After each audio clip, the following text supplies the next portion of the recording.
brought to you by Accenture Extended Reality. This is Field of View. I remember that was remarkable, the fact that you could see your own hands while you're working in a digital environment. Can you tell us a little bit more about how important is this into training scenarios? And especially, I know that you've been working very closely with aerospace and defense clients for this, like flight simulators and tank simulators and so on. Yeah, so the ability to use your own hands to control physical equipment is really, really important. Because what you don't want to do, you don't want to create negative training.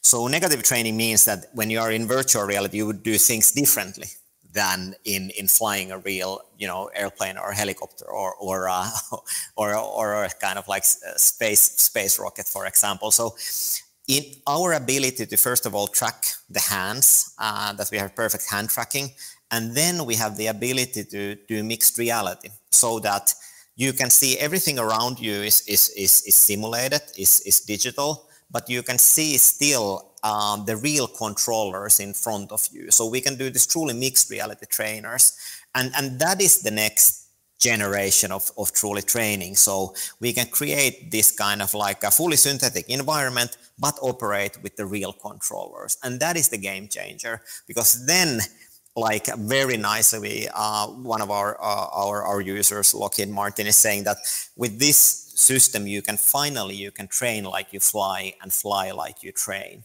So it's not creating a negative training, it's actually creating exactly the kind of feeling that you would be when you would be flying in real. And of course that is quite costly, and of course you still need to do it, but this is the kind of like the ultimate setup for achieving things that you in the past could only achieve by actually flying a real aircraft.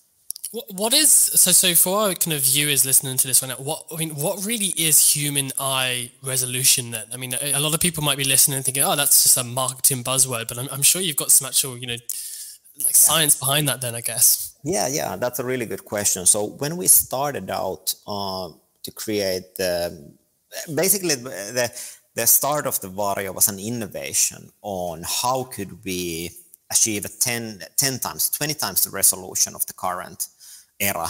And Varjo started out as a mixed reality kind of experiment. And then we really quickly saw that we need to achieve much higher visual fidelity to trick the eye that something is truly real on top of the real world.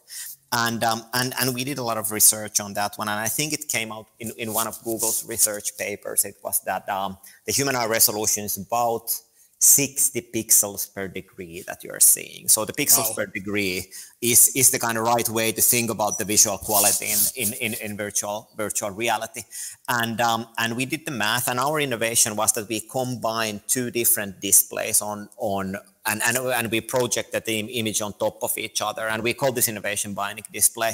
And no one else is of course doing it, because it is quite involved way to combine software and hardware. So we achieved that resolution where you cannot anymore see individual pixels at all. And if it would be something like a lot of manufacturers saying that their displays are 4K or 8K or something like that, I think it equals to something like 21K or something like that. But the pixels per degree is anyway the right way. So we are way over 60 pixels per degree in our bionic display, and it basically is the end game of visual kind of fidelity resolution wise. Of course, there's a lot of other things, colors and field of view and all these kind of other things that can and will be improved, but the ability not to have this screen door effect that you see pixels and things that doesn't look real, that is now that we have kind of achieved, and we are really, really proud of that one.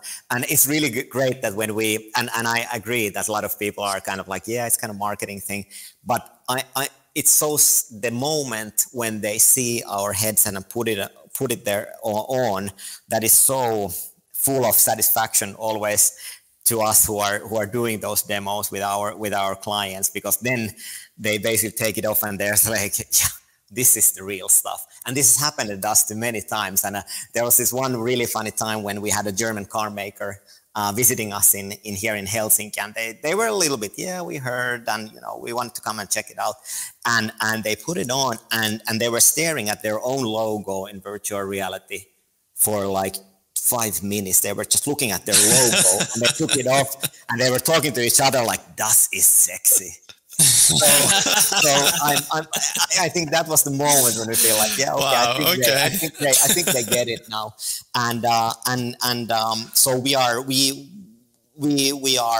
our tech and our product is kind of like claiming the fact, the human eye resolution, and everybody who has seen it knows that it's true.